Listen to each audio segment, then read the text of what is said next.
Hey, football fans, score big this fall with our senior night gifts from loveyoursenior.com. These treasures are just what you need to make your memories last a lifetime. But hurry, these limited edition pieces are as fleeting as those Friday night lights. Visit loveyoursenior.com now and grab yours before the final whistle blows. That's loveyoursenior.com. I want to touch on the importance of SEO. It doesn't matter if it feels scary to you. If you're listening and you're like, is it important? Will I get return on my investment? Just do it.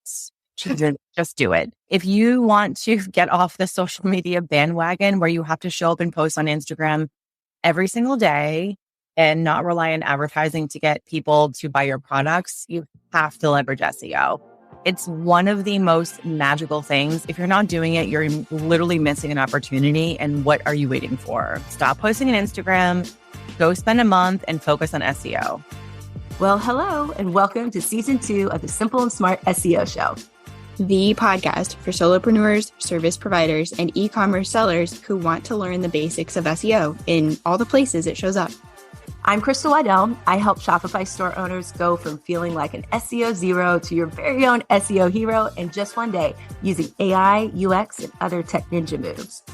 And I'm Brittany Herzberg, SEO and case study copywriter, helping service pros increase sales without being on 24/7, using the power of SEO, story, and social proof.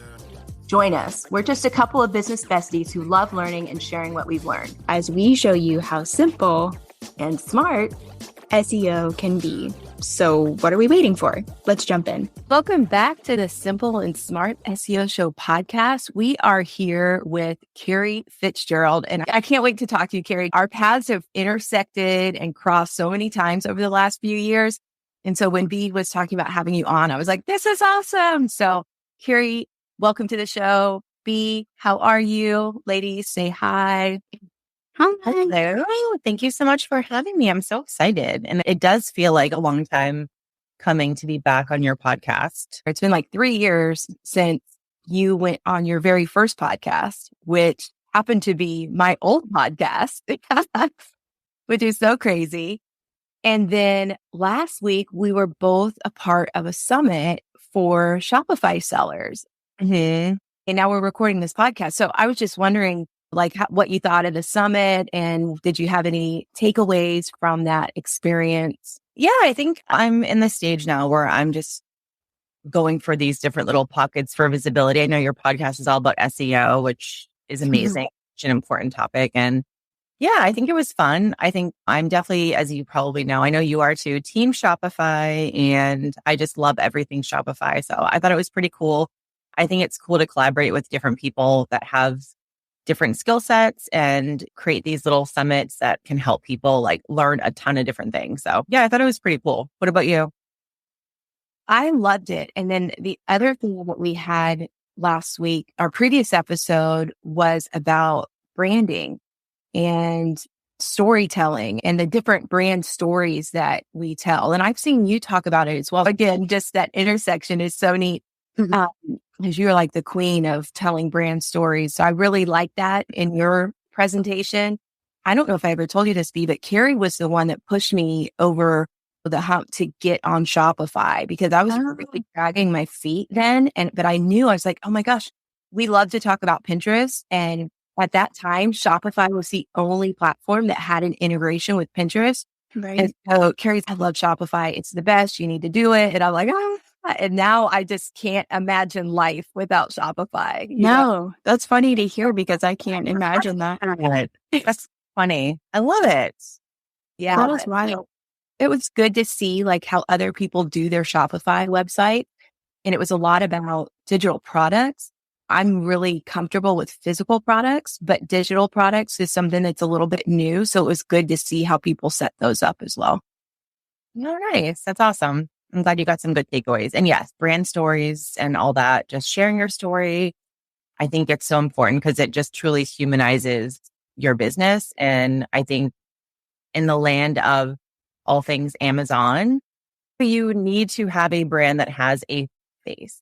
Share your face, share your story. It's not boring. It's interesting. And it's what humanizes you and makes you different from competitors. That's what I was just talking about. Last week, I had my launch for my case study training. And that was one thing that I was talking about was like, you have to set yourself apart.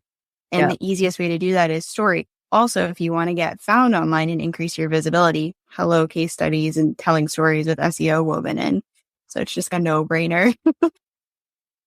So cute. Also, your dog. Welcome, Ezzy, to the show. So cute.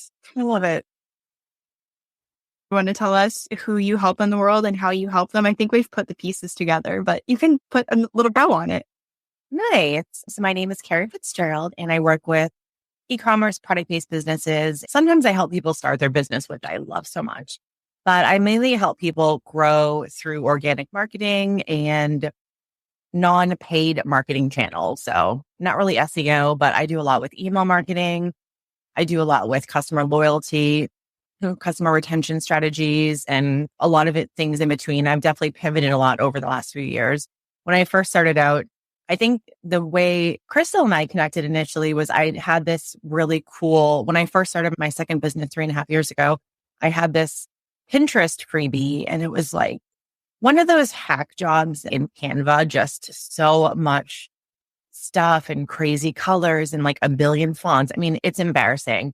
But to be honest with you, I would get so many people that would get that freebie and respond to me and be like, this freebie was so awesome.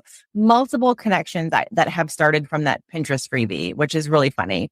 And yeah, so I do a lot. I have courses, I have membership programs. My newest thing that I'm honing in on is this whole concept of being obsessed with your customers. I have a new book coming out in October that I'm so excited about. It's called Customer Obsession. And it's really all about how you build brand loyalty and how you build these like uber engaged customer super fans for your product-based business. And it's something that came to me with my first business, which was a product-based business. And I didn't use advertising. I had to really rely on scrappy strategies. And one thing that I learned really quickly is when you treat your customers, when you give them a good experience, they come back for more. They buy more from you. They post about you on social media. And I saw that early on with my business. And then I like leaned into it. And I really just figured out all these little strategies on how to get your customers to do things for you by treating them well and being obsessed with them. So a lot of the stuff I talk about now is creating this whole like cult like brand concept. And what that really means is just getting customers to be obsessed with your brand. So that's the stuff I talk a lot about now. I love that. And I definitely relate to it from like the service-based side of things. And especially even like thinking about being in my massage practice. Like that's one thing that like you get people talking about you, whether it's a product or a service. And then it's like, how do you capture that and then use it? I love that. Mm-hmm. Yeah, it's so true. The other thing I was thinking about is like with SEO, you can get people to your website. But once I started getting traffic to the website, that's when I realized, oh my gosh, there's other things that are very important as well.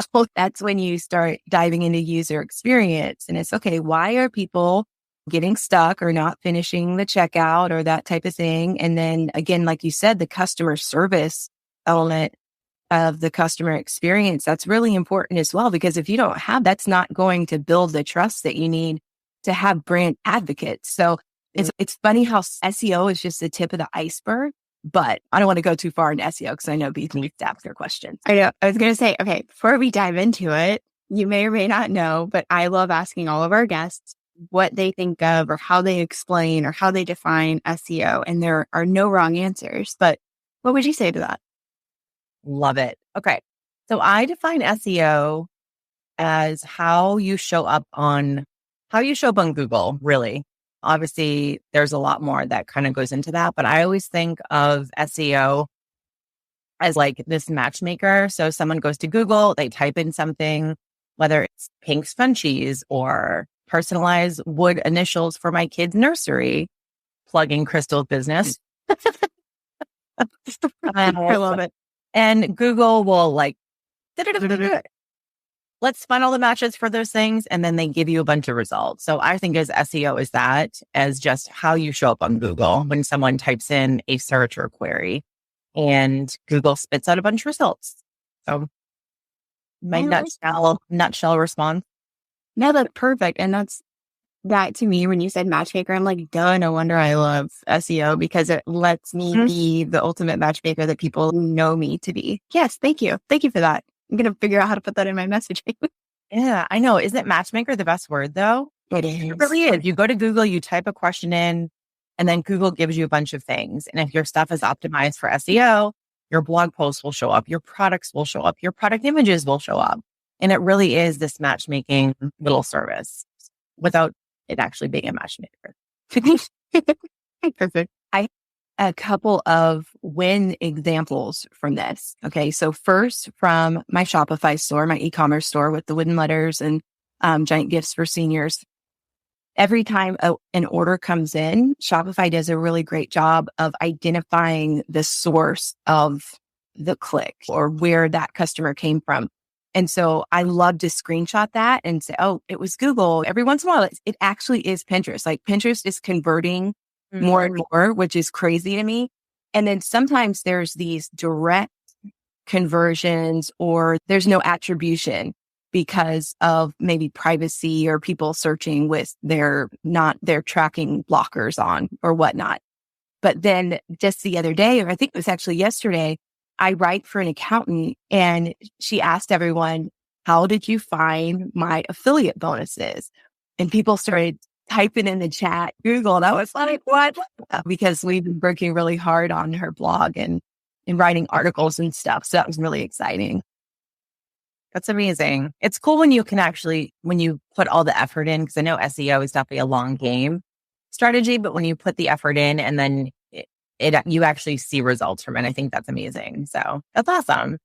Yeah. And you actually that's one of the things we're going to talk about is how you ended up ranking number 1 on Google with your product-based business. So you want to tell us about that journey a little bit? I'd love to hear it. Yeah. So I think it was around, I had my business. So my business was called the Dapper Dog Box, and it was a pet e-commerce business and like an e-commerce store. So I sold a lot of different things, but I had the business for about a year. I really honed in on building this Instagram following. I don't know how many I had at that point, maybe like 11,000 followers or something. And I was doing like brand ambassador contests and getting people to promote my brand. But I realized, okay, if I need to grow more, I need to start doing other things. And so I started figuring out, and my background is marketing, but I never did anything with SEO. I never did anything with affiliate marketing or anything. But anyway, I started looking into, okay, how do I grow my e-commerce store? Basically all this stuff that we teach people now. And I saw, okay, SEO. And I was like, what the heck is SEO? And so I started looking into it and I just dove deep into it. I'm very creative, but I also love data and analytics. So you give me someone's Google Analytics and I will be very happy diving through all that information that most people like cringe at. But I really liked SEO because it has that data stuff or data driven, but you can also be creative. So you can do the keyword research, you can write cool content, write blog posts, etc. So anyway, I basically discovered SEO, had no idea what it was, tried to like deep dive into it. And then I think it was like my husband's friend who had a marketing agency. I had a chat with him and he was like, okay, you need to go use HubSpot. And in the end, I think that was not really a smart decision, but that's fine. I went to HubSpot and I did a lot of their tutorials and trainings about SEO. So anyway, long story short, I started really thinking about my business, my customer, who are my customers. I created a couple of these like content buckets. And one of my ideal customers for my business was someone who had a golden doodle. So again, I know this is 6 years ago. Golden doodles are much more popular now, but 6 years ago, they definitely weren't as popular. So I started deep diving into, at the time, HubSpot and doing keyword research and looking at, okay, golden doodle, where are some pockets of opportunity here? Because with SEO, it's not just, you can't just pull any keyword and then create content around it. You have to have a strategy, which is why people can work with you ladies, of course. And so I figured out, okay, a lot of people are searching for toys for golden doodles and just different things around toys for these specific breeds. So I was like, okay, and it was It was not a high ranked term, but there was a lot of people searching for it. So I was like, okay, that is that little pocket of the sweet spot that you're looking for with SEO. Low competition, I searched. So I was like, done. So I basically doubled down on creating content around golden doodles. So I created in particular my one blog post that got me a ton of traffic. It was basically called something like 5 dog toys for golden doodles or something like that. I forget the exact title. And I wrote this article, obviously inserting my own products, my own links. I think I did a couple affiliate links from Amazon or something for some of the other products. Anyway, fast forward, I optimized the whole thing. I really learned on titling the product images correctly and having the correct URL and the meta description and the title and all that kind of stuff. And soon I just started getting traffic for it. And then within a year, that was my number one most visited page other than product pages. And I got 20,000 website visitors per year from that one blog post. So it just was that. And most of my other blog posts didn't do that. So I don't want to make it seem like every blog post I wrote, I was getting 20,000 website visitors. Not at all. Most of them, I got nothing. That one blog post just killed it. And then again, when you have a blog post that is doing well and optimized, then you can link that with other. So I was backlinking that with my other blog posts, putting it on Pinterest, et cetera, et cetera. So it just fueled the fire just to continually get more traffic from that blog post.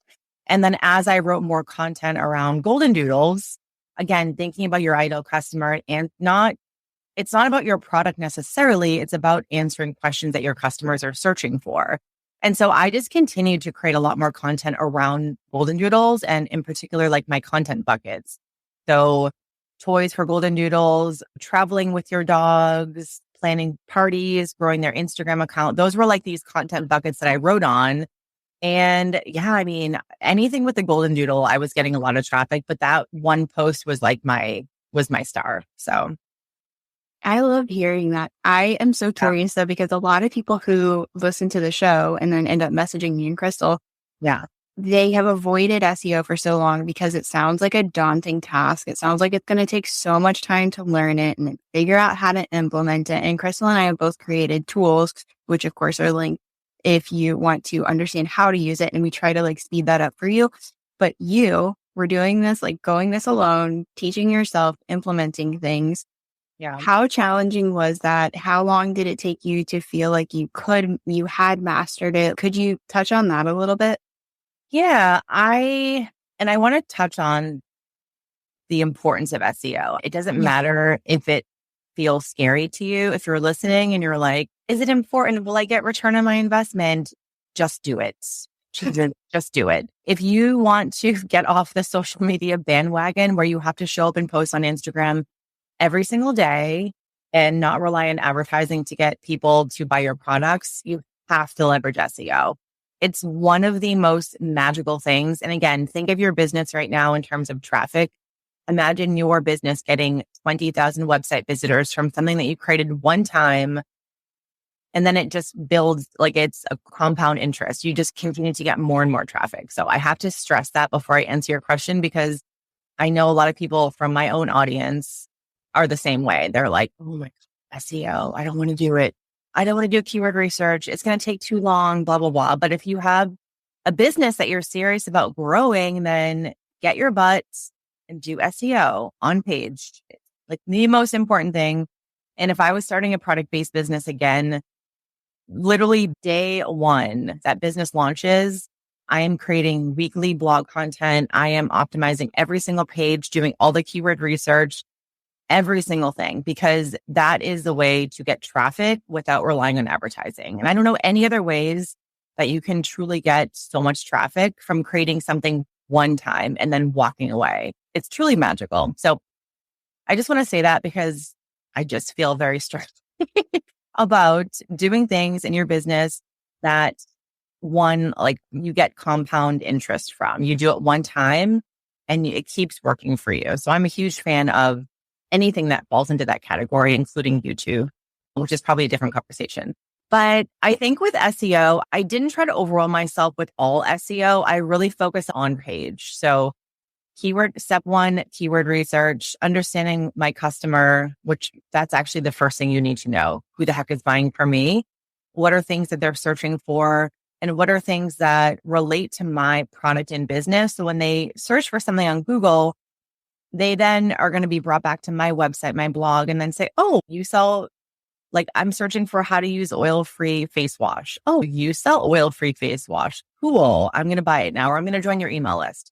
So it's just really important. So I focus on keyword research and then just simple blog posts, just literally keywords, looking at what people are searching for and creating articles around that. I kept it super simple. I didn't dive into anything outside of on-page SEO. So I know there's all sorts of other crazy things like getting your backlinks on other people's stuff, which I think is super important. But I try to keep it simple for myself and just do a couple of keywords that I honed in on and just started creating weekly or maybe 2 to 3 blog posts per month. And I would say I got traction after maybe a few months to 6 months. SEO is not an overnight success. It doesn't work like that. It has to index.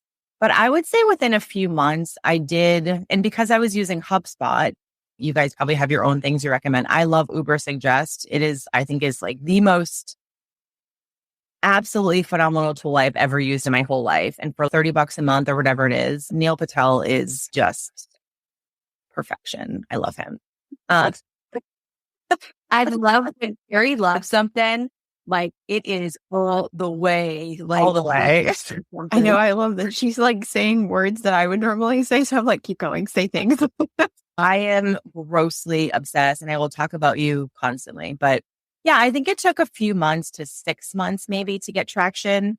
But then literally it was probably within a year when I really started to get a lot of traffic from that stuff. So in addition to blogging, I made sure my website pages all had the keywords and I did titles and meta descriptions. So I really spent a little bit of time. I wouldn't say a lot of time. I kept it simple. I had a deadline and I just said, okay, within a month, I'm going to do the best I can to do all of my on page. So my pages, titles, meta descriptions, optimizing images, alt text, and then the blog stuff.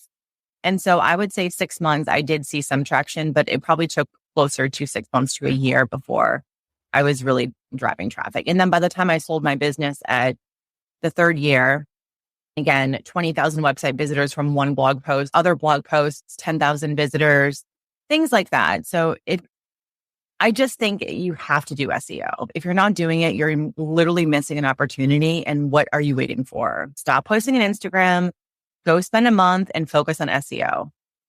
Yeah. And it sounds like you felt pretty confident pretty quickly about it too, right? And because you were keeping it simple, like it seems like. Okay. That's the thing. And I see a lot of this with people that are in some of my programs now is when you think of SEO and you're like, oh, I have to do everything has to be 1 million keywords and I have to write 1 million blog posts and I have to update every single page. And I think people just get really overwhelmed with all the things when in fact, it doesn't have to be so complicated. So I don't think it was that hard for me, but I also didn't overcomplicate it. I literally was like, okay, I'm going to just focus on a couple of the golden doodle keywords and then dog subscription box, things like that. And just try to keep it simple. And I think because, to be honest with you, my business was about dog stuff and dog people.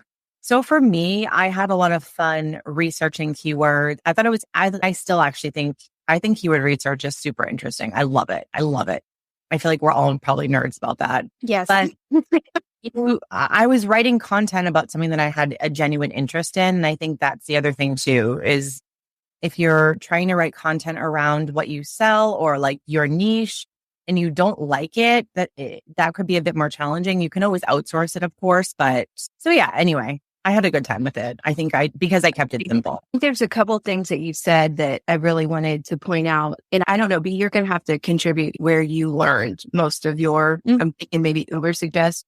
But for me, it was SEMrush. SEMrush had tons of things. Yeah. And they have really great content trainings like SEO-led content or content-led SEO, however you want to say it. That's where I fell in love with SEO because it was a greater connection of, oh, I have a product. I should write related to my product so that people who want my product will know about it and come buy from me. It seems so duh, but it just wasn't initially what I thought I needed to do. I thought I needed to be on Instagram. I thought I needed to be on whatever social media channel, but it never occurred to me that, oh, I need to write articles that promote my product. So that's where I learned to be. Yeah, I actually learned a lot from Meg Casebolt. And she had this, I remember, it's funny that we're recording in October, but she had this SE October email challenge thing. And she was diving into SEO. And she's the first person who explained how to break down a Google page, a Google search results page. And I was like, oh, snap. All my stuff is here. So that's why I make sure to tell people about that, because we are using paid tools. It sounds like Kerrie was using a paid tool and is using a paid tool, but you don't have to know. There is Google. And if you understand how to break that down and what you need to pull from that and what you need to pay attention to, and then figure out like a couple of Google extensions that are free. I mean, I like making things accessible, no matter if that means like explaining things different ways, having video, audio, written content, or making things available for like free or low charge or high charge paid things. Yeah, that's my little spiel. Yeah. And then the other thing, when you said the sweet spot of SEO, I'm like, that'll preach right there. And that's like the perfect example. And I'm always picturing Venn diagrams, but when I talk to people, I always talk about like your perfect product, because some of the most important learnings I think I've had over the last couple of years, not only was SEO, but also being profitable and just understanding your profitability and understanding, like you said, is this a product or a project that I'm excited about? Is this a topic that I'm excited about? And then is there money to be made here? Because no matter how excited you are about it, if you're not making money, it's a hobby, then it's not actually a business. So it's like where those things intersect is like the perfect spot. And then where they intersect with keyword research and what other people are looking for is, like you said, the sweet spot of SEO. So I just wanted to stress that and point that out. And then the benefit of writing an article that resonates with your audience for that perfect product is what then gives us a running start in our marketing. And I think it's amazing because, like you said, it's an evergreen thing that's always working in the background of your business. I love to tell people, give every page a job, give everything you do in your business a job. If it's online, that's an opportunity for a marketing employee to be doing something for you all the time, 24/7. Now we have this running start, and then we can spread it around like to Pinterest or, their platform like YouTube. And so I like to think about workflows. And so everything you said to me just painted this picture of, okay, get your running start and then optimize what works and focus on your own stuff. Like people talk about backlinks.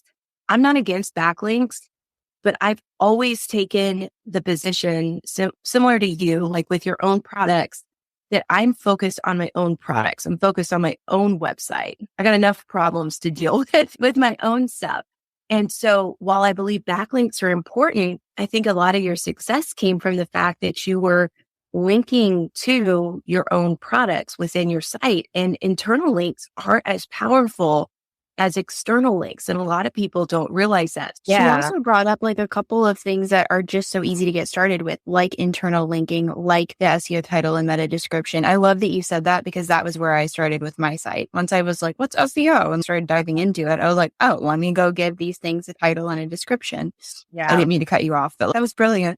I think part of SEO that I find from at least people that, that I work with is, I think people don't understand the power of it. And I think, I don't know, at least for me, I'm preaching to people, you have to have things in your business that can help you get sales and get traffic without you having to show up every day. So for me, SEO is such a no-brainer. YouTube, if you can make it work for your business, that doesn't work for everyone. I love YouTube, obviously second biggest search engine owned by Google.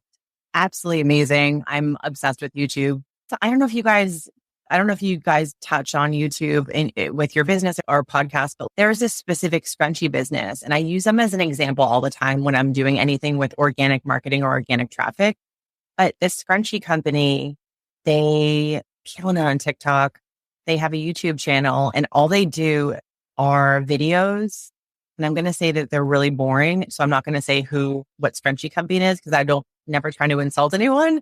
Super boring, but they do the same videos like pack an order with me. And it's like pack 500 orders with me, ASMR. And all it is them in their warehouse packing scrunchie orders. And I tell people, there's a point to this, I promise. But I always tell people, like, show your behind the scenes because you think it's so boring. Trust me, people love it. And I refer to this scrunchie YouTube account. They have hundreds of thousands of subscribers. Okay. All they do is post videos of themselves packing orders in a warehouse. I'm not even joking, but when I see all that on their YouTube channel, all I can think is the amount of traffic that these people get when someone types into Google scrunchie or whatever, different scrunchie things, they are just killing it because of their YouTube channel and all those YouTube videos. When you go to Google and you search for something, YouTube shows up. So not only do your images show up if you title them correctly, but YouTube shows up. So anyway, I'm always looking at this business in disbelief, but also genius because they found something that works.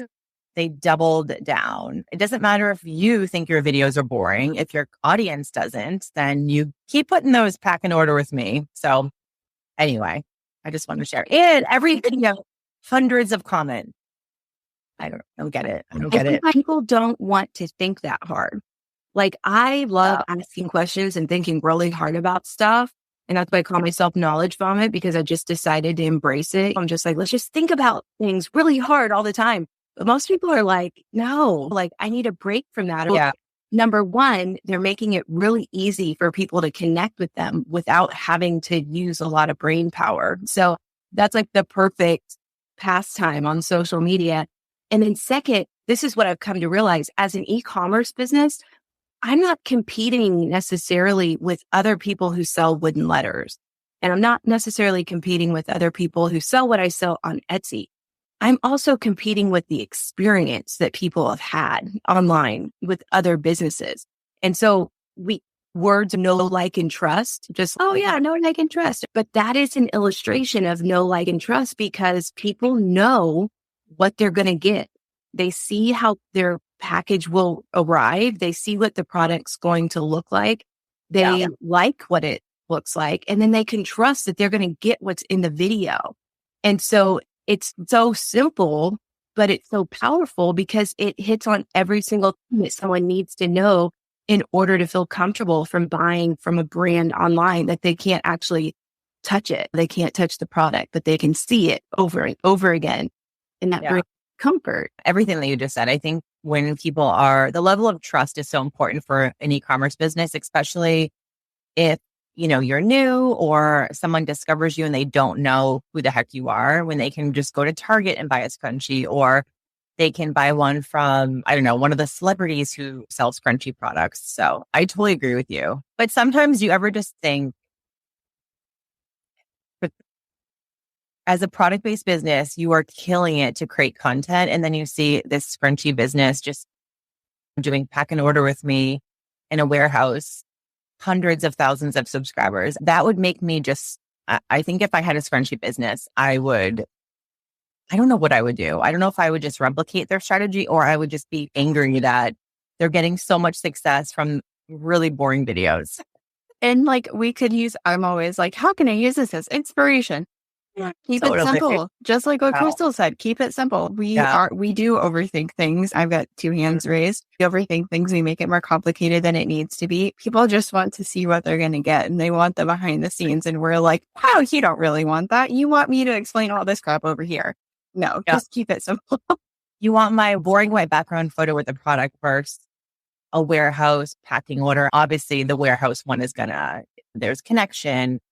There's trust. You can see it's humans sitting there packing orders for you. So yeah, they're doing a lot of things right. I just sometimes am shocked at some of the things that work for some of these businesses, but kudos to them. Like I said, killing it. I think they're doing a lot of smart things. And sometimes that's just how our minds need to be reassured that this person, whether it's a service or a product, that they know what they're doing because they do it over and over every day for other people. I wanted to ask you about 2024. I am all about content. I'm all about surfer SEO. I would be happy to come speak to anybody. That's such a powerful tool that combines everything regarding SEO and keyword research. Amazing. Before I started using it, I didn't understand how to link or write cluster centered articles. And I'm doing it now, like I said, for one of my clients, he's just experiencing this exponential growth. And it, like you said, it's a running start. Like it starts off slow, but then that snowball starts going. And of course, from the client perspective, they're wondering like, how is this really benefiting my bottom line? But especially if you have a high value offer, I think for all of the roofers and just those high value purchases really benefit from SEO. Could you imagine if you're averaging like a $10,000, $15,000, $20,000 sale or average order value and you implement SEO? I'm like, that to me is a no brainer. Like, how much would you pay to get a couple extra $20,000 sales a month? That's what we did with my dad's window replacement company. We started using SEO and he was like, oh, wow, this is cool. I actually need to check in with him. That's a good reminder. I need to check in with him to see like current wins. Study on that for sure. I know. Do you see any trends for 2024, like in the online world for marketing and promotion, whether it has to do with SEO or something different? Do you see anything looking forward? I think just in general and overall, I think ads are just getting more competitive, more expensive. And I really think people need to be looking outside of, I have nothing wrong with advertising. If you have someone who knows what they're doing and they're trustworthy and they're actually showing you return on investment through analytics and all that using advertising, awesome, cool. But I just feel like you need to know other ways to acquire customers. And so I don't know. For me, I think more customer experience. I think that's going to become more and more important with more people starting online stores. E-commerce just continues to boom. I think people really need to be caring about things like packaging.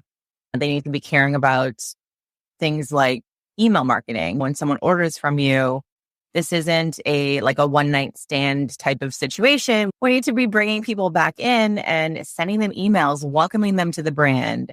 I hope you liked your order. By the way, we have a monthly photo contest and we want to see pictures of you wearing your sweatshirts, or we want to see pictures of you with your wood frame in your nursery or your kids' room or whatever. So just like things like that I think will continue to be more and more important, just involving your customer with your brand. I don't know if I would say it's a trend, but I think it's something that's going to become more and more important as more people have online stores and more people have Etsy shops and things like that. So I think customer experience is one. And I think two, video. We all love to hate video so much, but I do think video is going to become a necessity, unfortunately. And I know some of you listening are like, no, that's not true. I think it is. I don't know. I could be wrong, but I think video, you have to humanize everything, whether you have a product business, whether you have a service business, or you have a roofing company. There needs to be a human behind it. We need to see a face. We need to have a connection. We need to be able to trust the person. And so a video, there's nothing that can sell a product or offer like video can. If you have a video of you taking a wood frame, walking up to a wall, hanging it up, like hanging it on the wall, walking away, and then seeing this crib with your kid's name displayed on the wall. Imagine that and the emotion evoked. And better yet, if we have a kid in the video, it doesn't have to show their face. It could be the back of them smiling, or actually, we can't see them smiling if it's the back of them. Anyway, you get the point. Maybe it's the mom smiling or the dad smiling, and then the kid sitting there. Maybe there's like a golden doodle laying on the ground. We're going to really set the tone to evoke emotion here. That evokes emotion versus a picture of a letter on a wall. Nothing. Like there's no emotion evoked.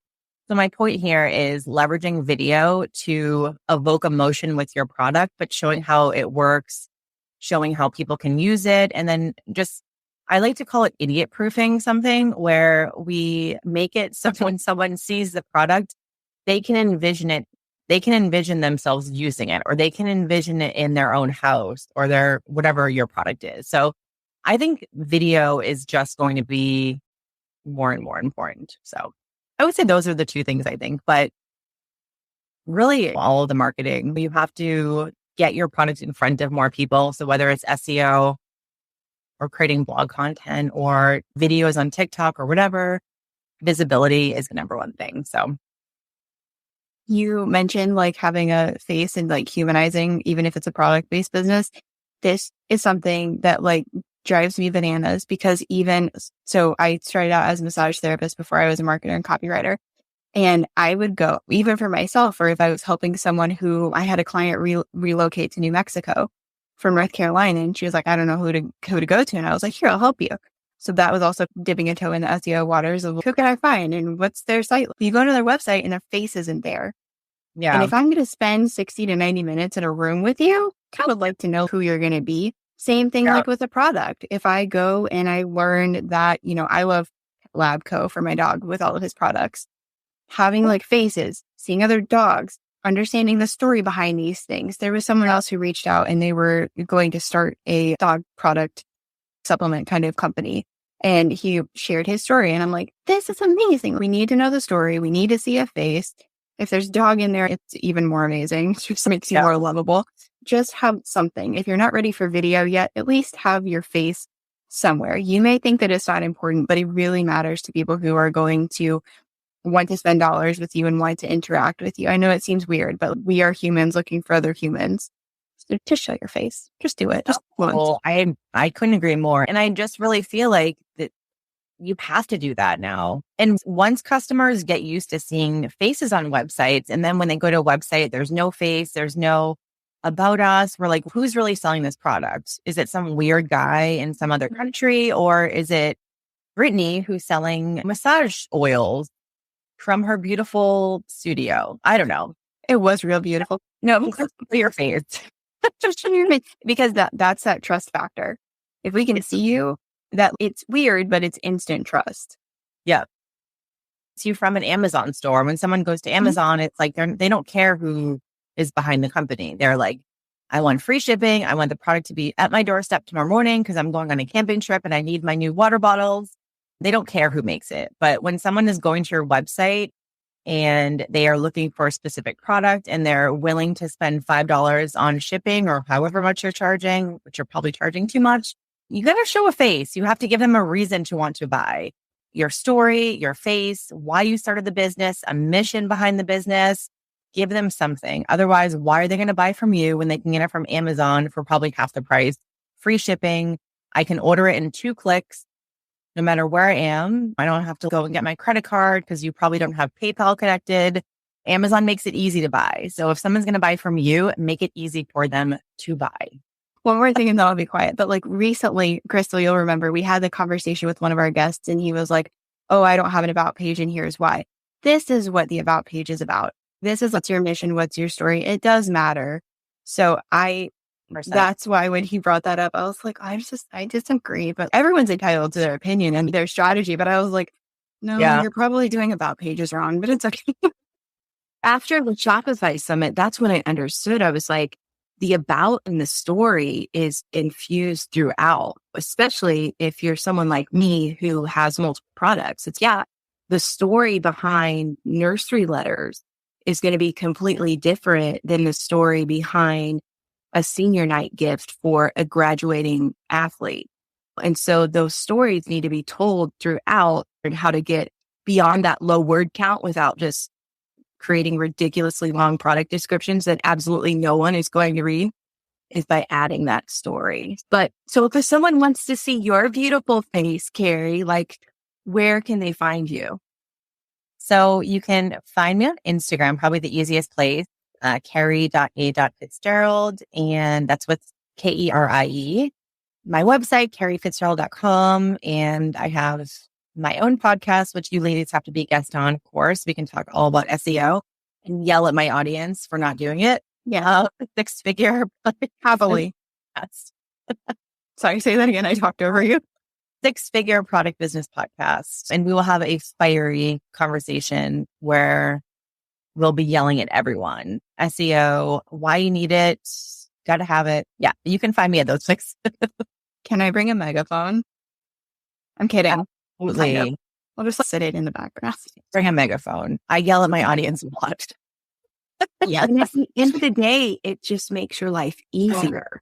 It's like why we fight the things that are in the end going to make our life easier is probably one of the great existential questions. I don't know, but whatever.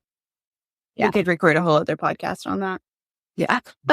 Thanks for being here, Kerrie. Appreciate it so much. Thank you. Great chat with you again. Thank you for having me. It was so nice to chat with you. Thanks for joining us today. If you like this info, subscribe before you go, so you never miss out on something related to SEO. See you next time.